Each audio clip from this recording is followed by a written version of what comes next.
All right, so that screenshot, that Sword Health making fun of Hinge Health, I thought it looked like they made it for them. They're throwing shade. Yeah, which you guys probably would have thought that I created this meme. I don't create memes, but like, yeah, I basically have said verbally this type of meme for both of these companies, though. Look. Good morning. All is well. How about you? It's going great. So interesting stuff. I don't know if I'd call myself an entrepreneur, but I'm going to say the life of a business owner is never quiet.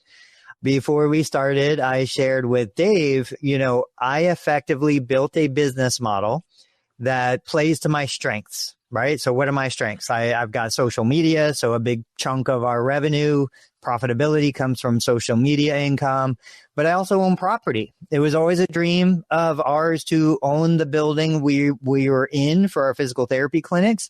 We own property in Florida. We've sold that. We own property here. And a big chunk of my business income is rental income. Well, I'm losing a big tenant. I just got a 60, maybe 90-day notice on this tenant moving out.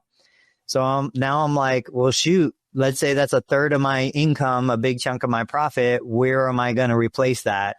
And this is the real challenge that business owners are dealing with, whether it be you lose a big referral source, you go under a big Medicare audit, like whatever, there's always big changes that are happening. So we're brainstorming, we're figuring it out. I'm like, well, I could, replace that revenue, that rental income, obviously with another tenant. And that's kind of the sweet spot. We grabbed a realtor. We're working with a realtor for the first time, and we're going to try and fill that space. I could sell the building, use this as a time for an exit. They're doing tons of construction around us. We're right off the I-75 corridor. We've got a 3,600 seat convention center and hotel being built within the next 12 to 18 months, right next to us. Bunch of commercial properties coming in, bunch of retail. So this could be a good time to exit the building. This could be a good time to find a new tenant that's going to take a bigger footprint. This could be a big time to, just change my business again. Look at doing education, doing conferences. I talked to Jimmy about this, bringing people into, turn it into a little mini business university for PTO TSLP. I don't know what we're going to do, but you guys will hear it as it develops live. Maritato University. Heck yeah. Dean Tony. Tony U. Learn from all my mistakes. I've got millions of them. But that's all a university is. Like, I know they have pomp and circumstance, but it's when they say built on the shoulder of giants, it's built on the shoulder of giant mistakes. Wet t-shirt contest, like pitchers of beer. Yeah, that's what the university was. That's what I remember. Started a fraternity. I was going to say with a potential tenant, I used to follow Grant Cardone. I don't anymore, but he's got some funny quotes. And one of his quotes is, "Who's got my money?" So there's tenants nearby, Tony. You jokingly can kind of consider your area, look around. I feel like there's got to be someone that would want that space in your area that would pay the same dollar amount, or you could bump it up a bit or whatever, or maybe give them, some rent reduction for the first, month or two, or the first 6 months or whatever, or, some period to lock somebody in. But there's got to be some healthcare provider nearby that is looking to, ramp up. So that's one of the things we brainstormed with the commercial realtor. We have kind of a unique situation. So we have two opposing hospitals on opposite corners of each other. It's almost like there used to be, Walgreens and CVS across the street everywhere. These are two opposing hospitals. One hospital has a huge footprint in the area. They've been here since before I came around.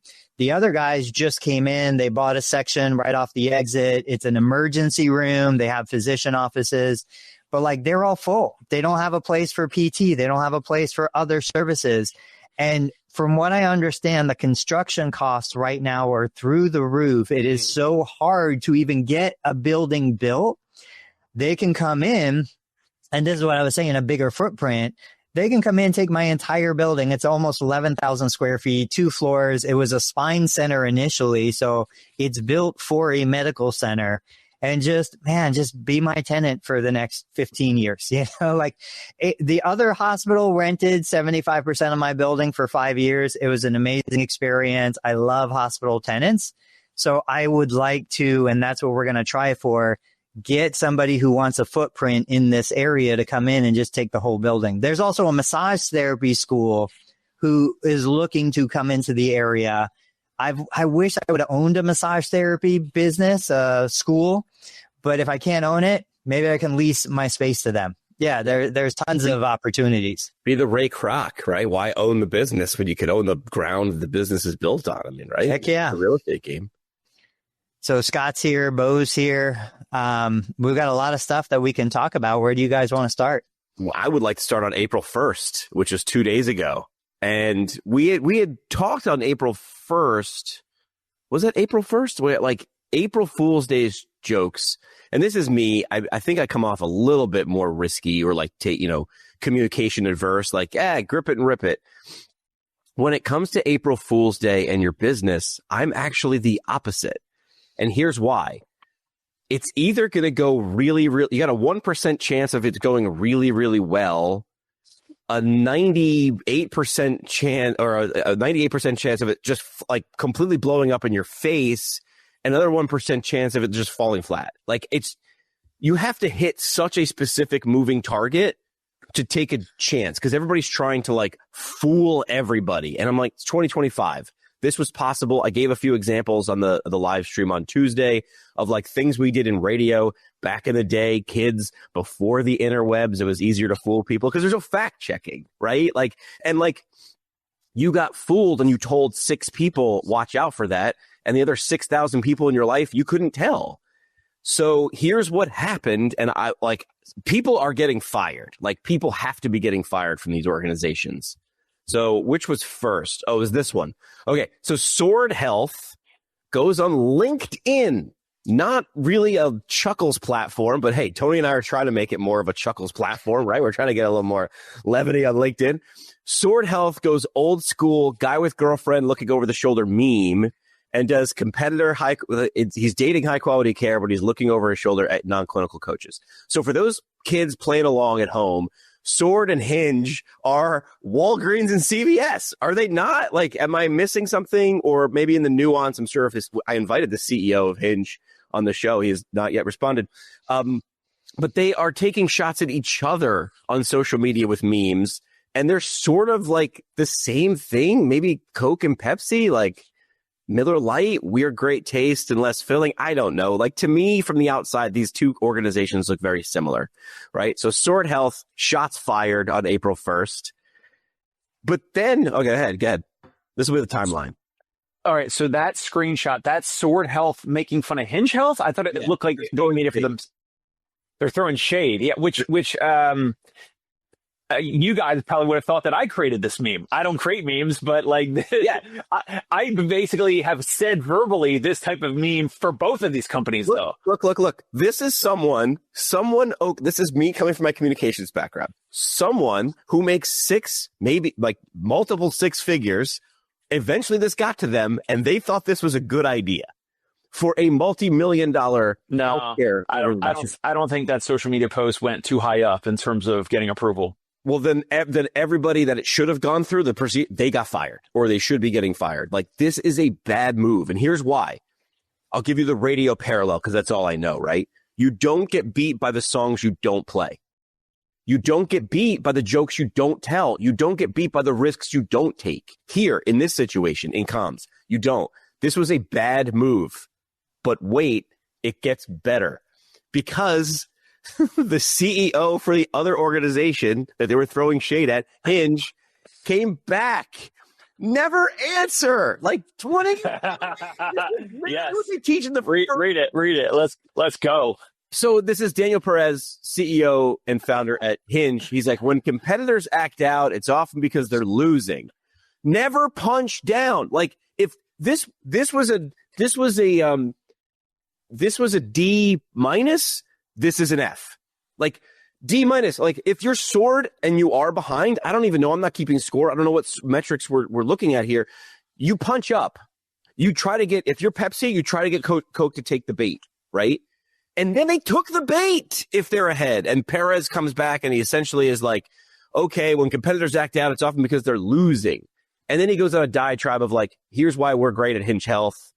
The last point matters. Healthcare is a trust business, blah, blah, blah, blah, blah. This is a statement, most likely written by AI and then massaged by a comms professional, if we're keeping score at home.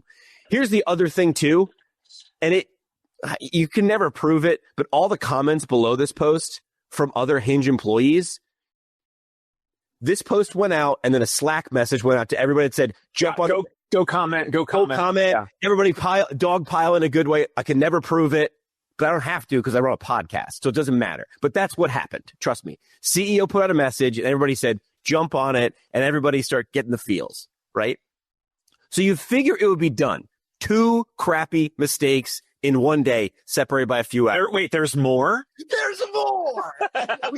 we were in a chat. I was like, oh, my God. And that's why I'm going to say her name, because I didn't even know this was going on until Marla is it Ranieri? She was the one who dropped in our DMs, was like, are you guys watching this? And I was like, Marla, I had no idea that this was going on in public. Because no, Dave, we're not done there. We get even dumber. Because the first person who shots fired doubled down on memes. Hold on, I got to get a better picture of that. Hang on. Let me get a bit different version of that because I got a little edit the screenshot. But yes, they doubled down on the memes. They went with the and they went with the wrong one. And I'm showing my age here. This is Drake doing the over the shoulder hand in the face, and then the gotcha meme gets offended by an April Fool's post mentioning one of our competitors using non-clinical coaches instead of licensed clinicians, and he's like, all right, actually uses non-clinical coaches instead of licensed. You're mad at me calling you out for the thing that we're both doing. And then someone pointed out, this is Drake. Who was the guy in the Super Bowl? This is what I'm showing. Who is the guy who Kendrick Lamar. You used the wrong guy. Kendrick Lamar won. You used the wow. Look at Jimmy going like meta with putting all these pieces together, Tony. I love it. You used the second place guy. What are you doing? So yeah, so that's where I'm like, that's where I know this had to be approved because they did it again. Like once was bad, twice as much. So like, all right, this is comms at like $1 million company level. People doing it, in my opinion, and it's all subjective, poorly. But hey, look, they got some attention out of it. No attention's bad attention, right? Yeah, it is. So it's good.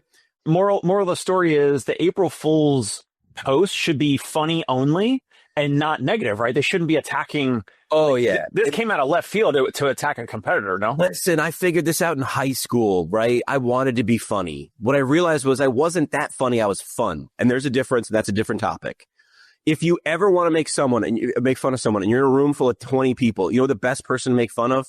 Yourself. Self-deprecation. Self-deprecation. And both of these people decided to prove how they were taking the moral high ground. They beat their chest so hard. So like, yeah, dangerous. Yes. Who lost worst? I would say it was Hinge. Because if they're leading, you just acknowledge the fact that there's a competitor. With a D- going to Sword, with the 2 different crappy memes. So this was gold for me for about 20 minutes. But I will have either of these CEOs or VPs of comms or anybody come on the show and tell me why I'm wrong and this was actually good ideas. I don't know. Yeah, I mean, I didn't see any other. There was one, Angie from Apex. They put a thing out saying that they were gonna stop doing musculoskeletal ultrasound. Usually didn't APTA, and I don't even know, like this is, I think, just as bad. I don't even know if it ever was confirmed. Was it an April Fool's or not? What? Like APTA had shared something a couple of years ago on April Fool's Day, and people were like, this has got to be a joke. Is this a joke? Is this an April Fool's? Are you teasing us? And I don't even remember what it was. It was some sponsor, like business that was coming in, paying APTA. It was crazy stuff. I think there's more to be lost than to be gained. That's a better way to say it. There's a bigger chance of losing. Here's the thing in comms: if you have a press release or a story you need to share, unless it's a house fire that is happening right now, Do it the day before or the day after. Do it on April 2nd. Don't do it on April 1st. Get out of the way. Or if you actually have something really funny and twisted, like a twist, like something to play with, do it on a different day when not everybody is doing that. The funniest post that I see that comes up every year is April 1st, the only day of the year when people actually read and review things critically that they find on the internet. That is the most accurate statement because everybody's brake checking on April. But hang on, I'm not going to fall for this. Right. The next day and the other 364, we sort of believe it at face value. Nice. There was one social media post, and then we can move on. But there was one social media post that caught my attention that was kind of funny, and it was that Jeff Bezos had acquired Hooters, the chain of Hooters locations. That's not that far out of the realm of possibilities, though. Exactly. But for other reasons or whatever, that there's someone linked that and made that a thing. Now, did Hooters end up going bankrupt though? I think that's why I was saying that. Yeah, I think so. Okay, same thing, because I see it and I'm like, is this for real? That was a while ago, though. I saw that a while ago. They were talking about like how because them and Red Lobster even longer. Somebody bought Red Lobster, though, like at a big. Yeah, they did. All right, what do we got next on the agenda? How about the that screenshot I sent you guys? That's the luxury personal training. Yeah. I'll get Jimmy, that. I'll let you. I'll get it on screen. You start talking about it, Dave. I'll put it. Yeah, so I shared a post yesterday, I think it was. This is something I think about. And again, probably triggered by, I lose a big tenant. Now I need to make up the revenue. Where's it going to come from? Also based on conversations for the viewing audience. My wife came back into the clinic. This is her second week back in after 17 years.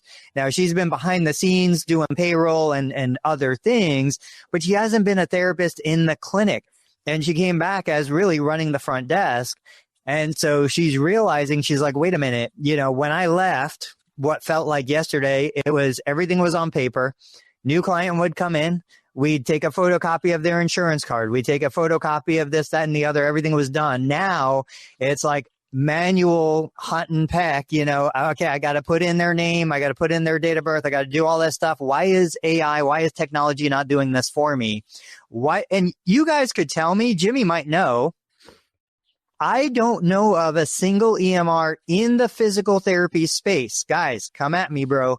I don't know of a single EMR in the physical therapy space where I can scan the insurance card, I can scan the driver's license, and it instantly creates the account for me. Do you guys know of that? I mean, we know in doctor's offices, dentist office, like everybody, everywhere else in the world this happens. Does it happen in PT? I'm asking. I've never seen it happen anywhere. You have doctors where you can scan your insurance card and driver's license and it creates an EMR account for you? Yeah, it uses OCR. I think that's what it is. Optical character recognition, turns it into text, puts it straight into the EMR. Like it understands very simply what's the information available. Anyway, so she's coming in. Will, welcome to the show. And she's like, oh my gosh, how is anybody supposed to survive 20 minutes checking authorization to try and get a best guess, of what reimbursement's going to be? We've got all these rules, all these regulations. We're not even touching the compliance side of it with compliance officers and attorneys and all the other junk we're supposed to deal with. She's realizing she went into a coma 17 years ago, woke up today in a completely different world. And so I shared a post real quick. I just said, hey, can you deliver a 10-minute one-to-one experience profitably for $30? And that just came because I said, look, Medicare in an ideal world is paying about $30 a unit. And if I can wipe out all of the frustration, all of the, regulation, most of the documentation, there's still state guidelines I would need to follow, and just say, hey, if I can build a model that delivers 10 minutes face-to-face time with a therapist for $30 profitably, why don't I just build that? Why don't we just make this simplified down to its core component? And of course, Dave came in with the other end of the spectrum. I am not trying to deliver Dave's level of patient experience for $30. So what did you think? Where'd your mind go with it?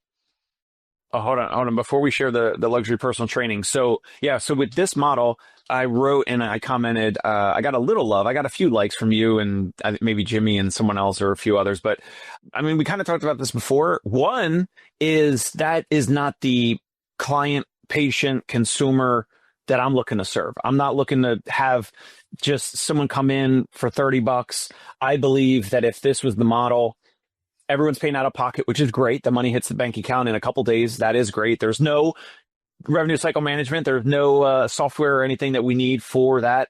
But the no-show cancel rates would be high, I believe, for people that are coming in kind of whenever they want. I jokingly said it would be a chaotic zoo. Like, why would you even schedule appointments if it's 10-minute visits? So it's like it would have to be like a walk-in, like some of these like urgent cares now, where it's like you just walk in and you don't even have a scheduled appointment. So you're gonna have like times in the clinic where it's like crazy busy, and the therapists their heads are going to be spinning. They're going to have to write more notes unless you're using HippoScribe or whatever. There's just more administrative components. You're going to have to be incredible with marketing. You're going to have to run a ton of Facebook ads. You're going to have to run, offers and promotions and things like that to get people in, to generate enough of these 10-minute, it's 10-minute slots, per hour, on the hour, every day, every week, every month. You're going to have to get more humans to actually come into your brick and mortar office, regardless of typically they're coming in for 3 or 4 units or coming in for 45 or 60 minutes or whatever. And you're treating however many patients through Medicare or insurance or whatever.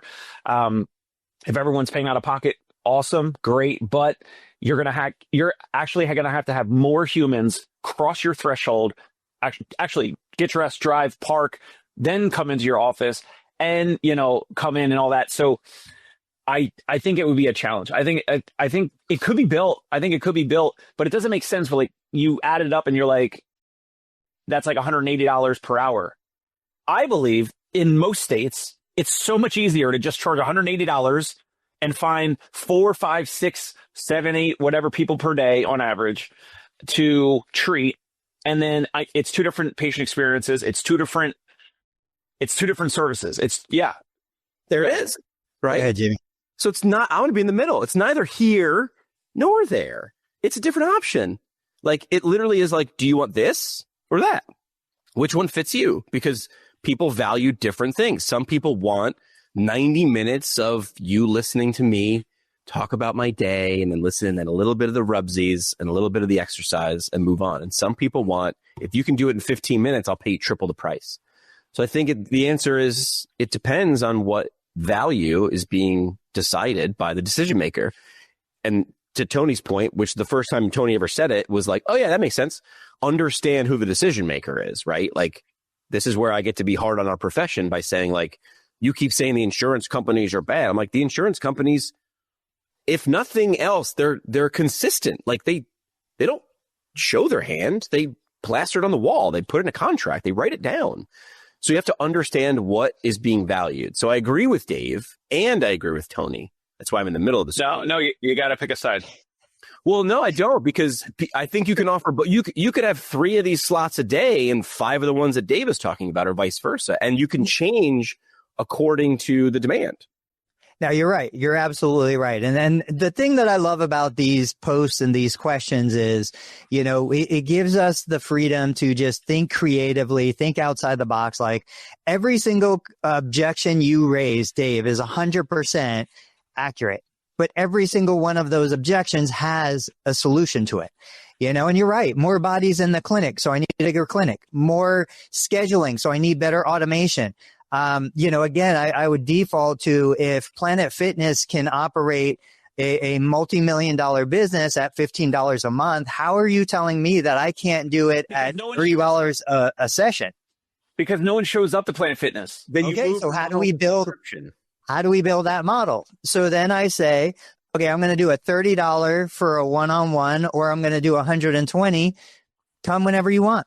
$120 for the month, and I'm hoping you don't come, but that's okay, because that's the business model that I am building. I don't need you to come. I don't want you to come. Buy the membership, buy the treadmill that you never walk on for $1,000, or pay me $150 for a month. Never come to my clinic. Like, that is okay. That is a business that's filling a need within the demographic that wants to pay for it. But this is the fun part of business. Like, I'm a creative at heart. I don't care about the money in the bank account as long as I have enough to pay the bills. I love creating new things that are valuable to somebody out there in the community. You're more of a business person. You're a real business person. You want real money in your real bank account. That is awesome. And I think that's why we can approach it from such different angles. I just love the creative process. I love brainstorming. Before we got on today, I said exactly the same words to my PTA. I was like, hey, we can do this for, 4 people at $25. They can come in. They don't even need one-on-one because I'm not billing insurance. So who the hell cares? Like, what? They just need to feel good. They want to pay $25 to satisfy something internally, whether I touch them or not, spend 10 minutes with them or not. But then I'm like, or we could do one Medicare visit for $100 for an hour. 4 to 5 people in the clinic versus one person. Like, yeah, we see those same exact comparisons and we discuss them every single day. I just think like this is the redneck party bus. So a couple months ago, one of my friends rented like this beautiful Hummer limo. We had more fun when we went on the redneck party bus, so both of them exist. Both of them are available. It just depends on what's the experience you're looking to deliver. So this discussion was going on when Jim, because I don't have any kids and I work from home, so I was still in bed. But I was looking at what Dave and Tony were saying in the group chat this morning about the photos, and it made me think of the first time one of my bosses in radio had said, "Just go the other way." I'm like, "What do you mean?" Like for every fancy limo, it's like instantly you'd be like, "Where's the absolute opposite of the spectrum? Where's the redneck party bus?" There was I don't know if they were the first to do it. They were the first that I noticed. There's a restaurant called Carrabba's. It's a franchise, but it's not super huge. Fake Italian food. Yeah, fake Italian food. But they famously like Olive Garden. Go ahead. Like Olive Garden. And they're a little better than Olive Garden. I got to be honest there. I agree. A little better than Olive Garden. But Olive Garden solves the problem. I love their breadsticks. It's like, it's a little like crack. I need more of the breadsticks. But Carrabba's did something a little different outside just Olive Garden. They took the wall down. They made the invisible visible. Now you can look into the kitchen. Yeah. So then you go to the other side. What's a thing that everybody sees and it's ugly? Put the wall up, right? Make the small big, the big small. Make the black white, the white black. So you could be doing this thing, which is like PTs. This is where the bar is so low. Understand that the people watching and listening to us right now, you're probably the top 1% of our profession. I'm not even talking about your skill. I'm talking about the fact that you're taking free time. I'm not trying to like kiss your ass. You're taking free time to be like, okay, how could I be a little bit better? There's no guarantees listening to these yahoos twice a week is going to make me better, but I'm going to give it a shot to find the nugget. The bar's so damn low in terms of most people are coming in going, I just want to go into the model that worked 25 years ago and hope that it works out. And when it doesn't, because the only constant is change. All right. Javier wants to know, how do you think your turnover rate would be in that model? What do you think about that? So I assume he means turnover in staff. Oh, really? I can tell you right now. I took it in patient. Like I took it in like finding new customers. Let's take both. Let's approach it from both perspectives. From a staff perspective, like Dave would never come into my building, come into my clinic and be happy and fulfilled and do what he wants. I can't even tell you how many therapists I've employed over how many years that could never handle or enjoy the model that I'm talking about. But the guy that's out there right now, he's been with me 11, 12 years. We both thrive in that environment. We love having the mixture of, 3 people are paying out of pocket. One person is doing insurance. Another person is coming in pro bono. Like, we just love having humans in the clinic and the capacity there. So to Javier's point, I'm never going to hire a therapist who wants to deliver a 60-minute one-on-one visit. I don't like that. I don't want to build that business. That therapist in my model would absolutely quit in 28 days, and they would attack me for being a horrible, quote, mill or worse in the profession. From a patient perspective, the whole idea is to give them what they want and then get them out. Like, turnover is an element in the profit model, and that's okay. Again, I buy a car. The car sits in my driveway probably 98% of my time because I don't use my car other than coming here to work every now and then, which isn't that far. But I still paid for the entire car. I didn't do Uber to get to work. I bought the car. There's lots of things like that. And then the other part of it is going back, and everybody's going to hate this.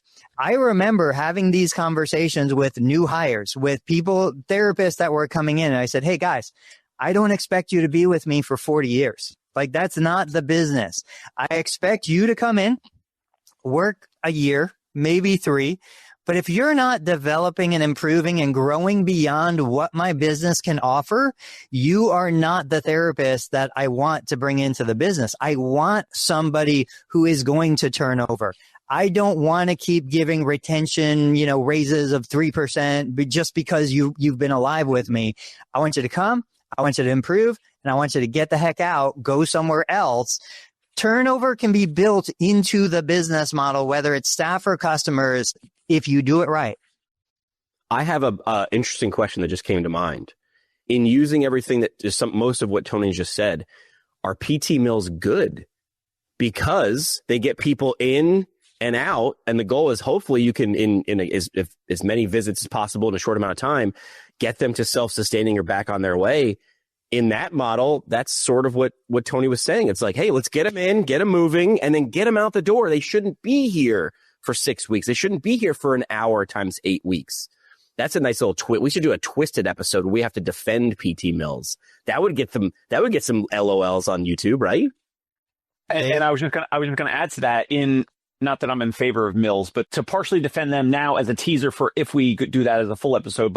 And Tony will say it all the time, they also are the low cost option. Sure. Right? So they have wide accessibility. They take a lot of insurances. They will get you booked. Now the whole, one-on-one, like billing units, and is it actually one-on-one care all the time when it's supposed to be one-on-one care? That's a whole other argument. That's a whole other component. Yeah, there's legality, and then there's are you delivering what's promised, right? Like legally, like that's where Tony said, like you have to be legal. Like you have to, if you are saying I am providing whatever, like all the things that have to be there need to be there. But then we put an assumption on patients that they want 60 minutes one-on-one, no one else in the room, no one within 100 yards of us, noise canceling headphones. You have to be staring at me the entire time. I'm watching every move with lasers and everything. Patients don't, I'm going to go on a limb here. Most of them don't care about that. They want to be better afterwards. How do you do that is up to you. So going back last week or Tuesday, somebody, I'm not going to mention names because we might do an interview with him. He got really offended and got really fired up. Somebody was talking about a large corporate clinic, and he said, we don't do any of the stuff you're talking about. And it's true. I think too many of us still have this idea in our head that large corporate immediately means 10 patients an hour per therapist, with no help. I don't think that's the case these days. I think they have figured out the model that works for them. Hence, they're still in business. Yeah. The other part that's interesting about this, though, is I also think that it's a great proof of concept if you strip out the regulation and you say, okay, forget everything about compliance, regulation, all that stuff. Look, no matter how much therapists watching this here say, I hate that, it wore me out, I can't handle that, it was a model that continued to sustain. And so now we look at that and we say, okay, maybe it wasn't perfect. How do we refine it? How do we improve it? How do we make it better? And then, of course, you go to other models like, all right, CrossFit, people are paying $250, $300 a month. They're in class twice a week with 20 other people. Like, how do I pull that element in? I shared I think it's Strong Something with Kids, where it was showing these kids, toddlers and young kids pushing sleds and doing like great, awesome fitness stuff. And I'm like, okay, so if you have a pediatric practice that can't sustain with Medicaid reimbursement, what if you open the door to some of these other things and allow some of these, new models to come in? Last one I'll say, We Rock the Spectrum. We talked about this franchise before. A mom had a child. The child was on the spectrum. The child was getting OT, PT services. The mom couldn't afford more services. The founding story is mom buys some of the equipment and then realizes, hey, I can make this accessible to everyone. She rents a space. She puts like 10 or 11 core pieces of equipment that the OTs and PTs were using with her kids. And then she just charges an access pass, $15. Come in, use the equipment. There's no clinicians, but you can do what your PT or OT wants you to do. I just bought the equipment that we can all share, and so these models are out there. They've proven to be successful. We just need to adopt the one that resonates with us. My model doesn't resonate with Dave. Dave's model doesn't resonate with me, but that's the beauty is we can do whatever we want to do. And this was a topic of discussion too before. I try to approach it Tony-like, very Yoda-like. When people were like, okay, let's go along your premise. I'll accept for a moment that mills equal bad. How do you define a mill? Is it more than 3 locations? 10?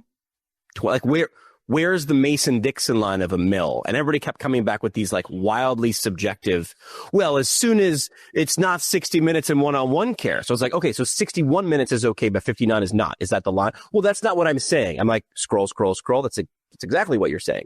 So if you can't show me what a mill is, how can you say it's bad? Like we define what rule, like, drunk drivers are bad. At this blood alcohol level, no bueno. At this one, that's fine. You continue on your way, sir. So you have to define it before you can make it bad.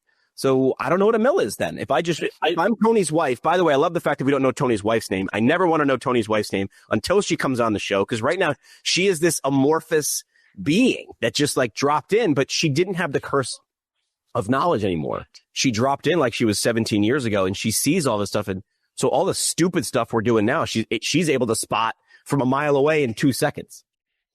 Real quick. So Javier, thank you again. So he said, I don't mind the thought, but I haven't come across any young PTs. I think we have the problem identified. Young PTs that would be okay with that volume. I only see older PTs being in the game for it. So, and this goes back to my previous post a while ago. Did we outgrow the profession? And it doesn't mean that the profession is bad. It doesn't mean like I'm above and you're below or the profession. I'm just saying maybe that's true. I am not on the university campuses. I haven't been for a very long time. Thank goodness. I'd be that creepy old man. But that being what? I was that guy. I was the second career guy back. I was at 30. This is 30 school. But that being said, so if the universities are breeding a culture of new grad clinician who is of the mindset that, and don't persecute me, I am a doctor.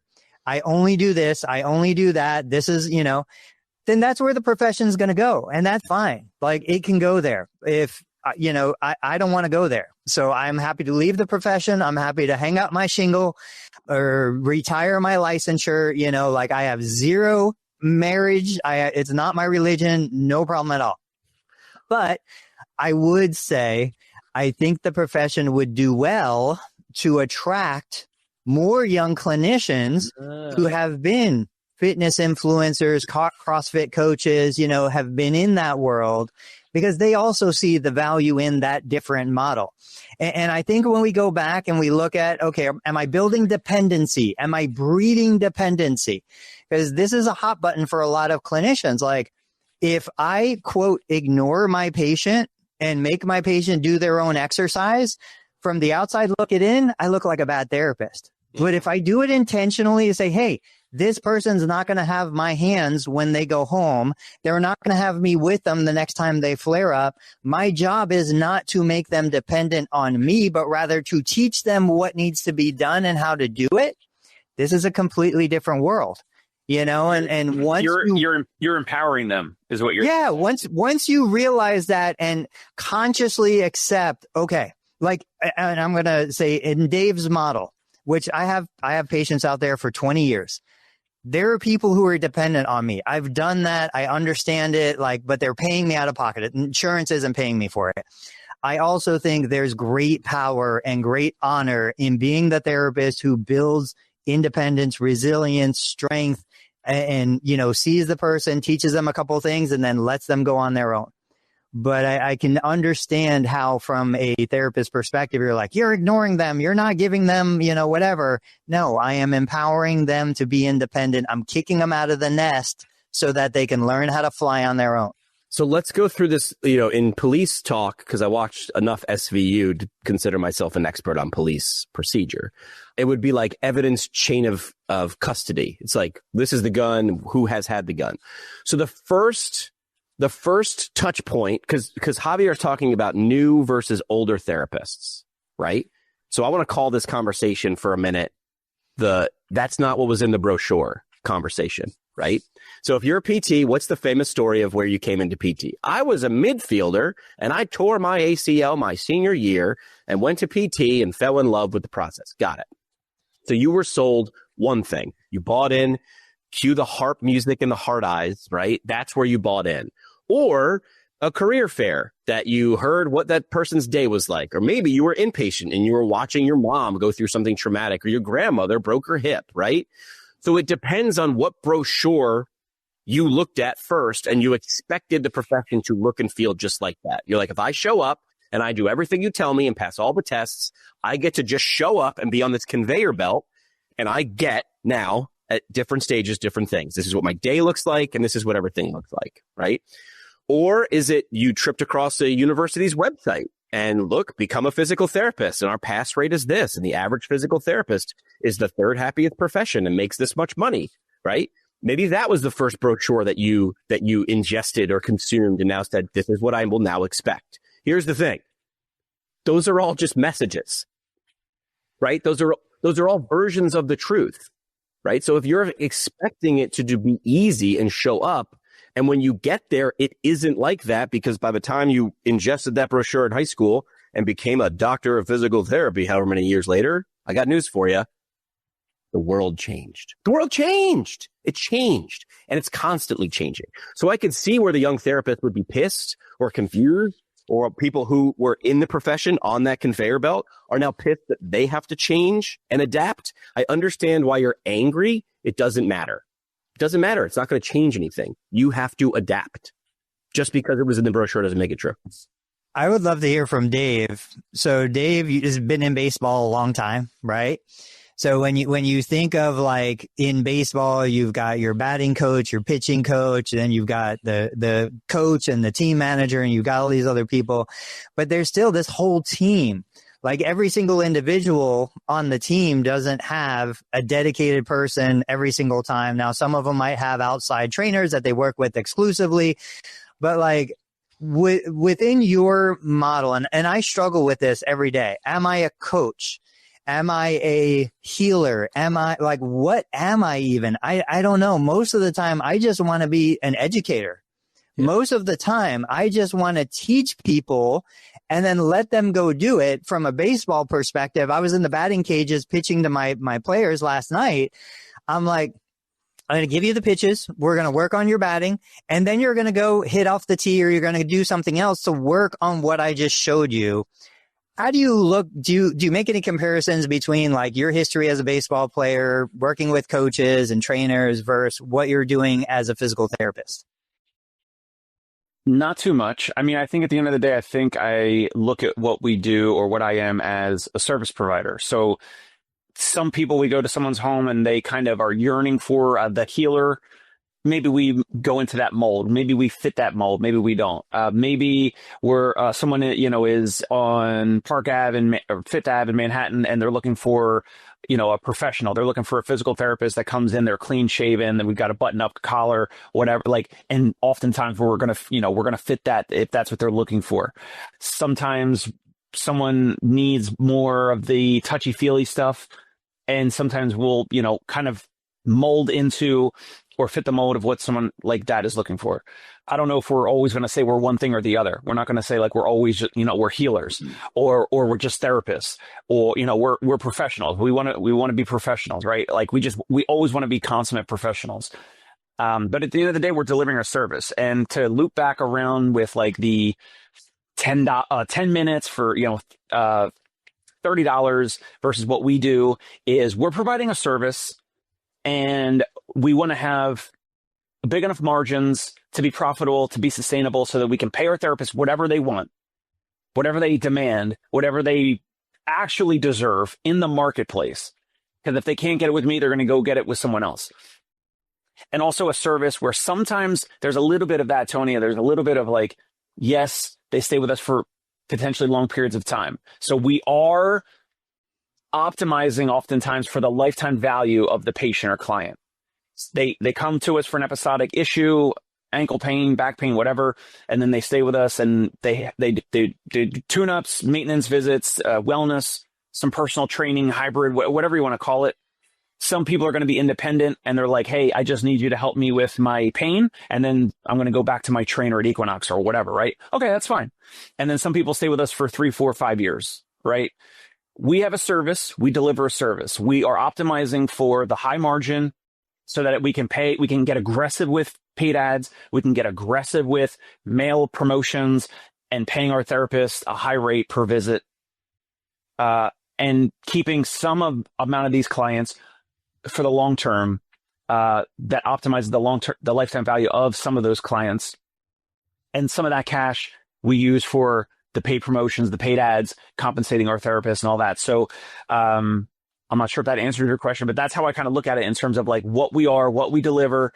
No, we're not necessarily healers. We're not Reiki. We're not pretending to do, I'm healing you with my energy, with my positive energy, positive vibes. Yeah. So we're not necessarily healers.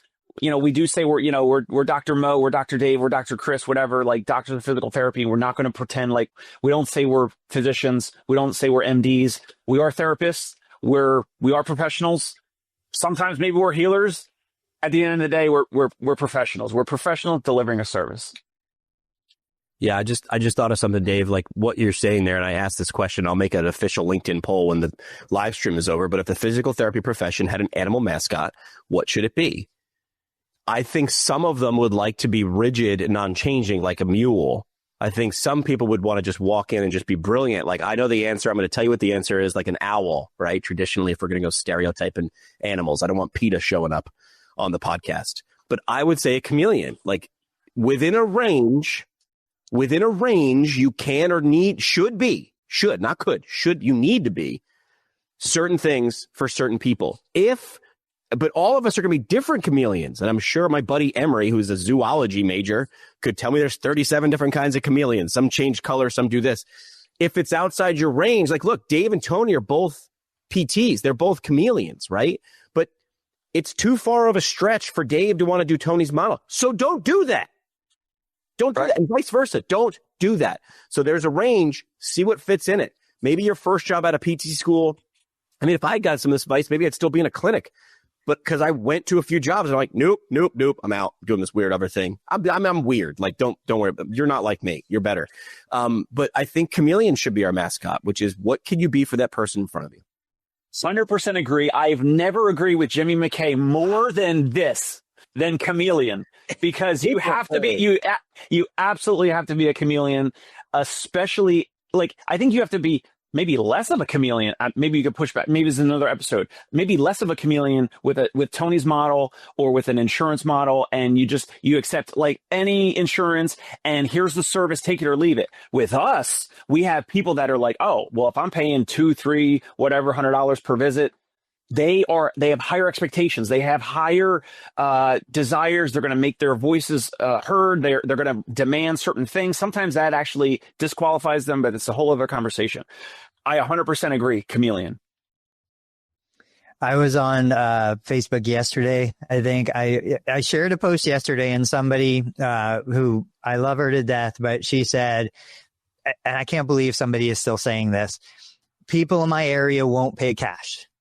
People in my area won't pay cash. I think we've disproven that, 100%. But I'm not going to change your mind. I'm not going to try to change your mind. It's a false belief. Yeah, it is. What are they doing? Are they bartering? Are they bartering with vegetables that they grow in their garden? How are they getting gasoline? They won't pay cash? Okay. And then this morning, though, I did share, and I know we're coming close to the end, I did share a post, and I'm curious to see. We've established Dave's customer is the client. My customer is still the insurance company. I shared a post where I was like, what's interesting to me? There are third-party payers right now that require you to get authorization after you do the evaluation if you want to continue to treat the patient. And I think anybody who watching this right now, hearing this, you probably already know. If Anthem, Blue Cross Blue Shield, Medicare Advantage requires auth, I submit auth through AIM, AIM. What are you going to get? you're going to get an approval for 4. You're going to get an approval for 6. Like that's the typical approval. I think one time in the history of the universe, I got an approval for 12, but generally you're going to get 4 or 6. So if I'm getting automatically, the algorithm is spitting out, we'll give you 4, we'll give you 6. And then of course I can request more and I'll get 2, but that should be a sign to us to say, okay, the systems on the third-party payer side are set up and designed to say, this is what we are approving. This is what we are expecting. This is what we are doing. Now, where I find it funny is, what do you think those therapists requesting their plan of care visit number is? 12, 18, 24, 36, which of course I think it's funny that it's always 12, 18, 24, 36. It's never 17. It's not 6. It's these round numbers. I think that is our biggest sign to say, hey, the algorithms, which really is what insurance is, they're looking at charts. They're looking at numbers. Where do we expect this to fall? They're telling us this is what we're here to buy. And it's like a customer. So if you take a customer who says, hey, I want to buy a widget, how much is that going to cost me? Versus the customer who says, I'll pay you $10 for a widget. What are you going to give me? Dave's world, the customer is saying, I need to feel better. I need to walk better. I need to do better. What is it going to cost me? My world, third-party payer is, I'm deciding what can I give for $10.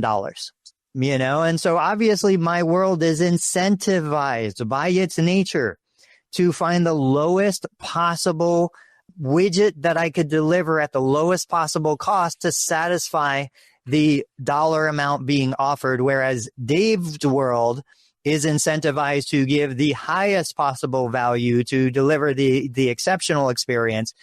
And I'm okay with that.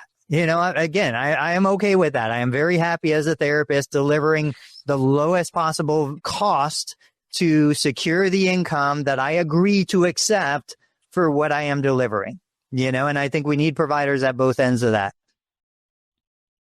Agreed. All right. Are we doing closing thoughts? Parting shots? Parting shots. I want to come back to the luxury personal training on Tuesday. Yeah. We ran out of time. We didn't share that image. We can preview it. Let's tease it. There it is. I'll go first. Yeah, there we go. The little teaser. I'll go first. I felt like a chameleon back in 2016. I had, Vinicial had failed, and I was like, I gotta do. And I was kind of scrambling for a couple different jobs. I was doing an outpatient pediatric part-time job. I was doing sensory integration and stuff that like my wife is, great with. I was doing coverage for a buddy's one-on-one outpatient office. So that was like out of network and self-pay. And then eventually I was doing the home visits through another company. So at some point I was doing like 2-3 jobs at the same time.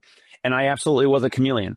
And the folks that I think, the therapists out there, anyone that's, a healthcare provider or whatever, if you're able to be nimble and navigate different experiences, learn from different experiences, even if you have to take a job or you're working somewhere and there's too many patients booked per hour or per day or whatever, like you got to learn from that. And if you don't like it, find something that's different. It's out there. Like if you don't like Tony's model, find something that's different. If you don't like my model and you don't like that, you got to like confirm and, you got to book your own patients and build your own schedule. Like, then you got to find like Tony's model, and you have a front desk person like Mrs. Maritato who's going to book your business for you or whatever. So like, you got to find what's best for you out there. And you can only do that sometimes through resistance or issues and challenges and, things that are not great in the short term, but in the long term, you learn from it. So, I cannot believe cause I used to consider myself, and I would say in my head, that I was like a chameleon at that time, 2016, 2017, going through that transition. I cannot believe that Jimmy said chameleon as the physical therapy mascot. And yes, he is 100% right with that. Should make a flag. It should be I'll create our logo. I would reiterate, my parting shot would be, make sure you understand that you're selling a solution for the problem that the person you're trying to help actually has. I mean, I learned this in really, really different contexts when I was working for Mount Sinai and working at a rehab innovation lab. I worked at a lab. That's weird, right? Even to say out loud now, but it was a great experience. And most of the time, these technology companies would come in to help these disabled people with this solution. And David Petrino, who is the physio who is in charge of the lab, would be like, how many people on your board of directors or in your organization have that disability and live with it every day? And often the answer was round and zero. And then he would bring those people in and say, here's a great solution. It's going to solve all your problems. It's going to be $1 billion idea. And they would say that isn't even in our top 30 problems every day. Like, I don't care about this problem. Never mind your solution. Like, think about that. I don't care about what you think is a problem. So what are you solving? Who do you want to solve it for? And then work backwards. It's actually a lot easier when you do that instead of trying to jam your model down someone else's pocketbook. All right, guys. Kendrick, thank you so much. Kendrick's here from the mental health space. Listen, whenever you have a choice to go with Drake or Kendrick, you go with Kendrick, people. You go with Kendrick. Kendrick, can you comment also live how you heard about this? I'm curious as to how you're in the mental health space. Wonderful. Welcome in. Let us know how you found us, whether it was PT Pintcast or Learn Medicare Billing or Dave Kittle Show. Yeah, we need more people like that. And while we're waiting on that, as soon as Kendrick does that, we'll wrap the show. But, you know, the greatest advantage we have, which is also probably the greatest detriment we have, is the fact that we can do anything. You know, we can do anything within the profession, everything from pediatric to geriatric, from neuro to ortho, from healing and Reiki to, you know, scientific clinical stuff. You can. There are therapists that can do everything. We don't have definitive direction with that, but we also have then the freedom. So, all right, guys. Yeah. What? The line from Jurassic Park, your scientists were so concerned of if they could, they didn't stop to think if they should. Yes, exactly. All right, we'll let Kendrick leave a comment later. I'm going to wrap it up. We will see you guys on the next episode. See ya. Hey, it's Dave Kittle. Are you a healthcare business owner or physical therapy practice owner who is looking to figure out your succession plan or exit strategy? We might be able to help. And in fact, we may be interested in acquiring your practice. If you're interested, you can reach out to me. Shoot me an email at dave@conciergepainrelief.com. That's DAVE at CONCIERGE